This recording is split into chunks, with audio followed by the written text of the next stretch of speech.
आत्मा जो है सूक्ष्म है, जो दिखाई दे रहा है वह स्थूल है, और जिसके कारण आपको अगला जन्म मिल रहा है वो कारण देही है।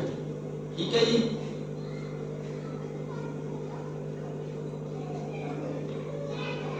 चलो अब ये कारण सूक्ष्म के ऊपर एक कथा है, आप उसको सुन लें, शायद आपको समझ में आ जाए। राजा भरत, जिसके नाम पर इस देश का नाम भारत भी पड़ा, इस भूखंड का नाम भारत पड़ा, उसी भारत के नाम पर महाभारत भी लिखी गई। अब राजा भरत ने क्या किया, अपने राजपाट को त्याग दिया,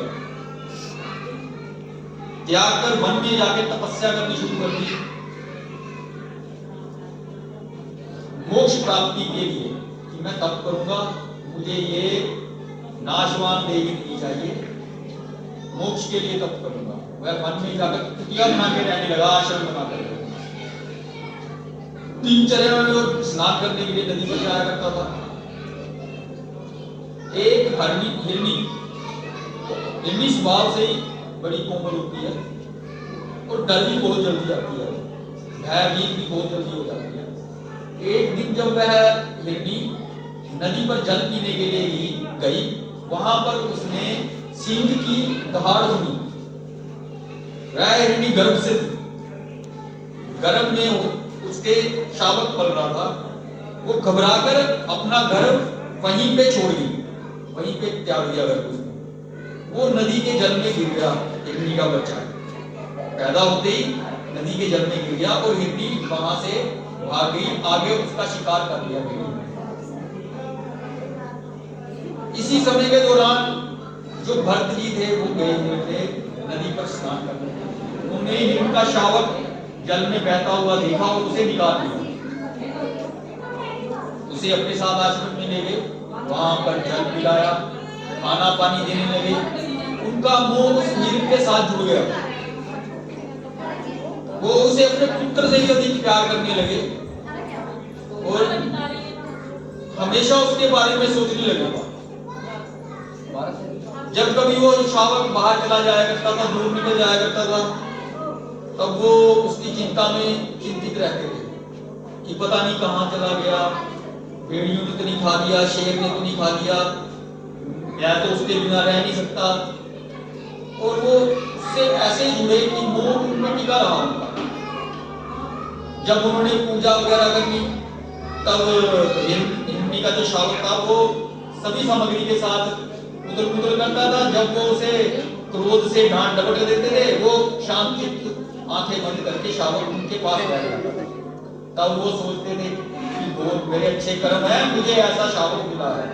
उसमें इतने उनकी आस्था हुई कि देखते देखते वो अपना सारा नित्य कर्म छोड़ करके उस हिरण के साथ ही लग गए, उसमें उनके प्राण टक गए। काल की गति बहुत सूक्ष्म है।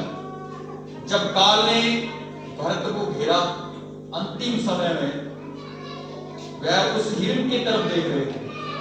हिरण को देखते देखते उन्होंने अपने प्राण त्यागे और काल ने अगला जन्म उन्हें हिरण का दिया। वो हिरण बन के पैदा हुए। अब ये है कारण देही। हमने इस देह में रहकर परमात्मा तत्व की पहचान करनी है।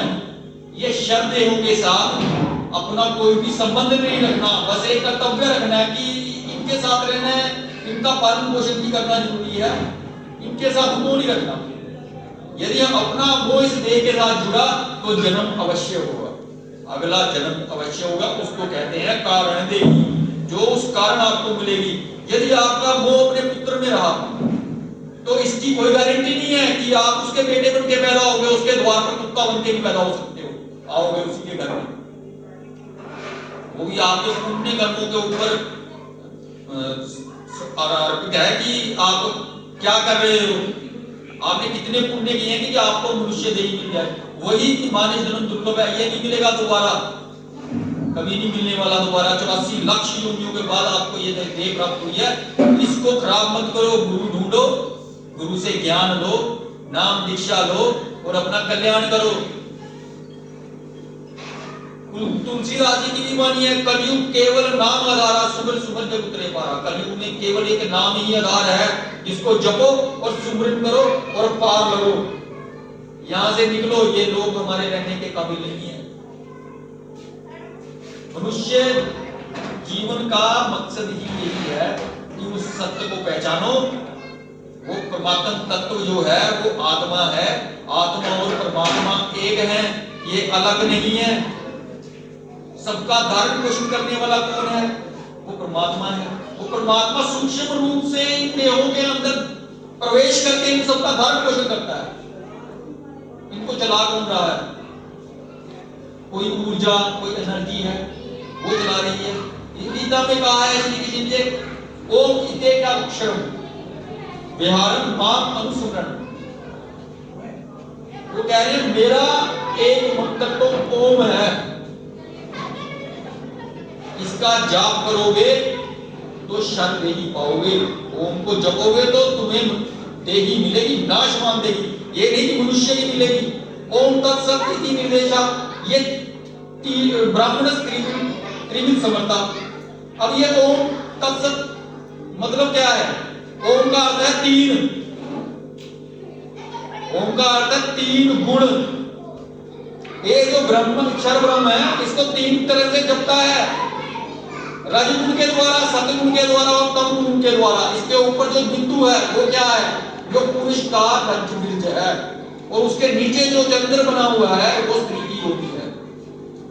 ये पांच की यात्रा है, ये पांच मूल तत्व हैं। जो बिंदु है वह काल है, जो नीचे अर्ध चक्र बना हुआ है वो जोनी स्वरूपा प्रकृति है। ये ओम की त्रिमुखी शाखा है। इसको समझना है तो कबीर साहब की वाणियां बिल्कुल सिंपल हैं, उनको समझ लीजिए। तीन पुत्र अष्टंगी जाए, ब्रह्मा विष्णु शिव नाम धराए, इनमें ये जग धोखा भाई।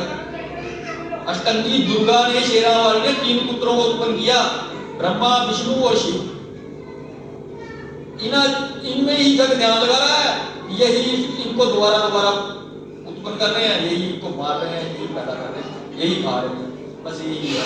काल जो है वो शरपुरुष है, अष्टंगी जो है प्रकृति है। बस इतना है। यार इतना समझ में आए तो बहुत अच्छी बात है, नहीं तो अंत समय तो सबको समझ आ जाता है कि उसके साथ क्या चल रहा है, क्या होगा। ये देह नाशवान है, इससे छूटो। जो आपकी अविनाशी देही है उसको पहचानो। हम शरीर जो है वो परमात्मा नहीं है, परमात्मा तो इस शरीर के अंदर है।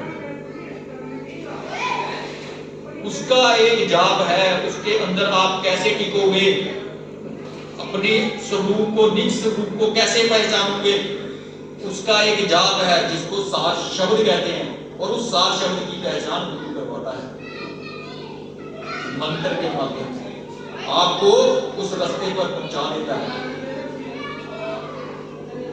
आज का सत्संग इतना ही कहना चाहूंगा, बाकी इससे तत्व ज्ञान भी बचा नहीं है, काल तत्व बता चुके, प्रकृति भी बता चुके। जो नए हैं उनके लिए तो हो गया, ठीक है। सतगुरु सत कबीर साहिब की जय, सतगुरुदेव की जय।